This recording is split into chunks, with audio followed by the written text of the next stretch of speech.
നമസ്കാരം. ഏഷ്യൻ മാർക്കറ്റും അമേരിക്കൻ മാർക്കറ്റും ഏറെക്കുറെ ഫ്ലാറ്റ് സൈഡിൽ ട്രേഡ് ചെയ്യുന്നതുകൊണ്ട് ഇന്നത്തെ ട്രേഡിംഗ് സെഷനിൽ ഇന്ത്യൻ മാർക്കറ്റിൽ ഒരു ഫ്ലാറ്റ് പോസിറ്റീവ് ഓപ്പണിംഗ് വേണം നമ്മൾ പ്രതീക്ഷിക്കാൻ. കഴിഞ്ഞ ദിവസം ഓട്ടോ, റിയാലിറ്റി, മെറ്റൽ തുടങ്ങിയ സെക്ടറുകളിൽ ഡീസൻറ്റ് ബൈയിങ് കാണാൻ സാധിച്ചു. ഈ ബൈയിങ് ഇന്നത്തെ ദിവസവും തുടരാൻ സാധ്യതയുണ്ട്.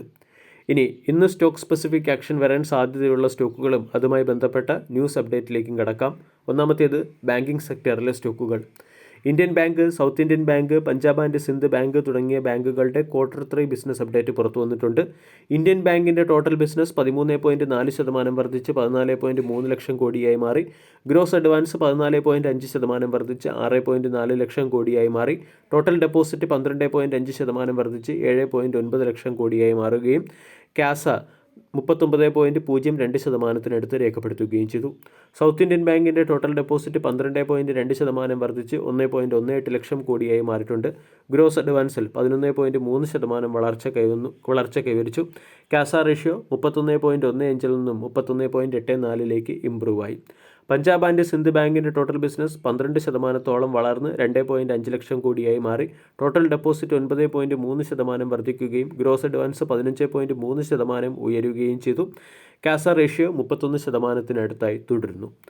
അതോടൊപ്പം തന്നെ ഓട്ടോമൊബൈൽ സ്റ്റോക്കുകളെയും ശ്രദ്ധിക്കാം. കഴിഞ്ഞ ദിവസം automobile സെക്ടറിലെ സ്റ്റോക്കുകളിലൊക്കെ buying momentum പ്രകടമായിരുന്നു.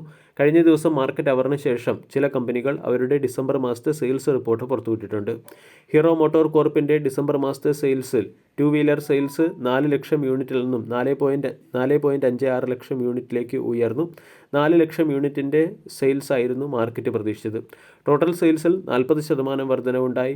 Motor cycle sales 34.8% വർദ്ധിച്ച് 4.02 ലക്ഷം യൂണിറ്റായി മാറി. സ്കൂട്ടർ സെയിൽസ് 54,105 യൂണിറ്റായി ഉയർന്നിട്ടുണ്ട്. എക്സ്പോർട്ട് 21% വർദ്ധിക്കുകയും ചെയ്തു. രണ്ടാമത്തേത് TVS മോട്ടോറാണ്. TVS മോട്ടോറിൻ്റെ ടോട്ടൽ സെയിൽസ് 50% വർദ്ധിച്ച് 4.81 ലക്ഷം യൂണിറ്റായി ഉയർന്നു. 2 വീലർ സെയിൽസ് 48% വളർന്ന് 4.61 ലക്ഷം യൂണിറ്റായി മാറി. മോട്ടോർ സൈക്കിൾ സെയിൽസ് 50% വർദ്ധിച്ച് 2.17 ലക്ഷം യൂണിറ്റായി മാറി. സ്കൂട്ടർ സെയിൽസ് 48% വർദ്ധിച്ച് 1.98 ലക്ഷം യൂണിറ്റായി മാറുകയും 3 വീലർ സെയിൽസ് 110% വർദ്ധിച്ച് 20,318 യൂണിറ്റായി ഉയരുകയും ചെയ്തു. ഹീറോ മോട്ടോർ കോർപ്പിനോടൊപ്പം ഹ്യുണ്ടായി മോട്ടോഴ്സിൻ്റെയും ടോട്ടൽ സെയിൽസിൽ 6.6% വളർച്ച കൈവരിച്ചിട്ടുണ്ട്. 58,702 യൂണിറ്റാണ് ഹ്യുണ്ടായി മോട്ടോഴ്സ് ഡിസംബർ മാസത്തിൽ സെൽ ചെയ്തത്. ഡൊമസ്റ്റിക് സെയിൽസിൽ 72% വർധനവും എക്സ്പോർട്ട് 26.5% വർദ്ധിച്ച് 16,286 യൂണിറ്റായി ഉയരുകയും ചെയ്തു. മികച്ച പെർഫോമൻസ് കാഴ്ചവെച്ചത് ഫോഴ്സ് മോട്ടോറാണ്. ഫോഴ്സ് മോട്ടോഴ്സിൻ്റെ ടോട്ടൽ സെയിൽസ് 50% വർദ്ധിച്ച് 3,048 യൂണിറ്റിലേക്കെത്തി. ടോട്ടൽ ഡൊമസ്റ്റിക് സെയിൽസ് 48% വർദ്ധിച്ച് 2,952 യൂണിറ്റിലേക്കെത്തി. എക്സ്പോർട്ട് 88% വർദ്ധിച്ച് 96 യൂണിറ്റിലേക്കെത്തി. മറ്റ് ചില പ്രധാനപ്പെട്ട സ്റ്റോക്കുകളിൽ വന്ന ലേറ്റസ്റ്റ് അപ്ഡേറ്റിലേക്ക് കടക്കാം. ഇന്ന് ശ്രദ്ധിക്കേണ്ട ഒരു സ്റ്റോക്ക് വോഡാഫോൺ ഐഡിയയാണ്. വോഡാഫോൺ ഐഡിയയുടെ AGR ഡ്യൂ ഫ്രീസുമായി ബന്ധപ്പെട്ട അപ്ഡേറ്റ് നിലനിൽക്കുമ്പോൾ തന്നെ 638 കോടി രൂപയുടെ ഒരു ടാക്സ് പെനാൽറ്റി അഹമ്മദാബാദ് ടാക്സ് ബോർഡിൽ നിന്നും കമ്പനിക്ക് ലഭിച്ചിട്ടുണ്ട്. അതുകൊണ്ട് വോഡാഫോൺ ഐഡിയ എന്ന സ്റ്റോക്കിൽ ഇന്ന് സ്റ്റോക്ക് സ്പെസിഫിക് ആക്ഷൻ വരാനുള്ള സാധ്യത വളരെ കൂടുതലാണ്. ടൈം ടെക്നോപ്ലാസ്റ്റ് എന്ന കമ്പനിക്ക് 2 ലിറ്റർ കപ്പാസിറ്റിയുള്ള ഹൈ പ്രഷർ സിലിണ്ടർ മാനുഫാക്ചർ ചെയ്യുന്നതിനുള്ള order petroleum and explosive safety ഓർഗനൈസേഷനിൽ നിന്ന് ലഭിച്ചു. അതുകൊണ്ട് ടൈം ടെക്നോപ്ലാസ്റ്റ് എന്ന സ്റ്റോക്കിനെ ഫോക്കസ് ചെയ്യാം. MOIL അതിൻ്റെ മാംഗനീസ് പ്രോഡക്റ്റിൽ വിലവർധനവ് നടപ്പിലാക്കിയിട്ടുണ്ട്. മാംഗനീസിൻ്റെ പ്രൈസിൽ 44% വിലവർധനവും ഫെറോ ഗ്രേഡ് മാംഗനീസ് ഓറിൻ്റെ പ്രൈസിൽ 3% വിലവർധനവുമാണ് നടപ്പിലാക്കിയിരിക്കുന്നത്. സഫയർ ഫുഡ്സ്, ദേവയാനി ഇൻ്റർനാഷണൽ തുടങ്ങിയ കമ്പനികൾ മെർജ് ചെയ്യാൻ തീരുമാനിച്ചതിൻ്റെ പശ്ചാത്തലത്തിൽ ഈ 2 സ്റ്റോക്കുകളെയും ഇന്നത്തെ ട്രേഡിംഗ് സെഷനിൽ ഫോക്കസ് ചെയ്യാവുന്നതാണ്. മെർജിന് ശേഷം സഫയർ ഫുഡ്സിൻ്റെ 100 ഷെയർ ഹോൾഡ് ചെയ്യുന്ന ഒരു വ്യക്തിക്ക് ദേവയാനി ഇൻ്റർനാഷണൽ ലിമിറ്റഡിൻ്റെ 177 ഷെയറുകൾ ലഭിക്കുന്നതായിരിക്കും.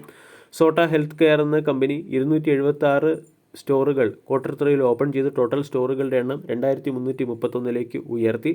ഓല Electric Bharat cell electrode develop ചെയ്തതിൻ്റെ പശ്ചാത്തലത്തിൽ സ്റ്റോക്ക് സ്പെസിഫിക് ആക്ഷൻ പ്രതീക്ഷിക്കാവുന്നതാണ്. Taj GVK hotels and resort എന്ന കമ്പനിയുടെ പ്രൊമോട്ടർ കമ്പനിയുടെ 67.37 ലക്ഷം ഷെയറുകൾ പ്ലെഡ്ജിൽ വെച്ചിട്ടുണ്ട്. അതോടൊപ്പം തന്നെ നമുക്ക് ഫോക്കസ് ചെയ്യാവുന്ന മറ്റൊരു സ്റ്റോക്ക് ഒലക്ട്ര ഗ്രീൻ ടെക് എന്ന സ്റ്റോക്കാണ്. ഒലക്ട്ര ഗ്രീൻ ടെക് അതിൻ്റെ ഹൈദരാബാദിലുള്ള മാനുഫാക്ചറിംഗ് പ്ലാന്റിൽ കൊമേഴ്സ്യൽ പ്രൊഡക്ഷൻ ആരംഭിച്ചിട്ടുണ്ട്. ഇവിടെ ഹാഫ് എഫിഷ്യൻസിയിലുള്ള കൊമേഴ്ഷ്യൽ പ്രൊഡക്ഷനാണ് ആരംഭിച്ചിരിക്കുന്നത്. റെയിൽ സെക്ടറിൽ നിന്നും റെയിൽടെൽ എന്ന സ്റ്റോക്കിനെ ഫോക്കസ് ചെയ്യാം. Assam health infrastructure development and management ബോഡിയിൽ നിന്നും 56 കോടി രൂപയുടെ വർക്ക് ഓർഡർ റെയിൽടെൽ കോർപ്പറേഷൻ എന്ന കമ്പനിക്ക് ലഭിച്ചിട്ടുണ്ട്. വീഡിയോ എല്ലാവർക്കും ഇഷ്ടമായി എന്ന് വിശ്വസിക്കുന്നു. താങ്ക്